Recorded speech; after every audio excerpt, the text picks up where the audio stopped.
Hi, this is Bob Perkins. Welcome back to the Inside Sales Studio with the Monday Morning Sales Minute, where we're providing tips to you each Monday morning. Hopefully you can take some of the tips into your sales meeting and put them to good use. Today I'm pleased to have with us Ashley Becker. How are you, Ashley? Good. Thanks for having me on today, Bob. You're more than welcome. Ashley, as many of you know, is our Senior Director of Member Services with the association. She does a lot of talking to members, a lot of emailing, also non-members who are looking into the association. So we're going to ask her to share a tip today. And the topic of the tip is going to be persistence and how persistence can pay off. So Ashley, with that, give the viewers some ideas and share some best practices around persistence. Yeah, so it's really important for teams and reps to be very persistent with reaching out to clients or prospects. I know this is a huge gap that I hear with a lot of our members and even with some people on our team as well.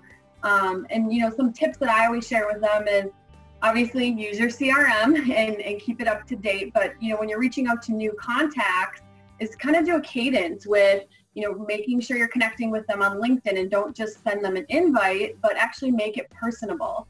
Also, pick up the phone, give them a call, and if they don't answer, leave a voicemail, and then also follow up with the email. And then beyond that, I always try to schedule something out if I don't hear back from them or don't get them on the phone right away, is schedule something for 2 days later and kind of keep that cadence every couple days, continually reaching out until I hear something from them. Well, that's great. And again, you're not pestering the person. You're just being professionally persistent.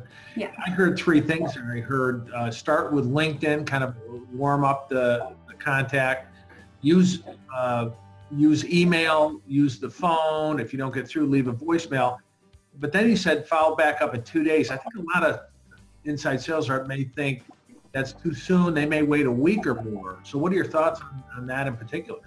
I really feel like sometimes a week's too late because they might just, not on purpose, but look at your email and push it aside and just forget about it. So I think keeping them on the forefront of their mind is really important.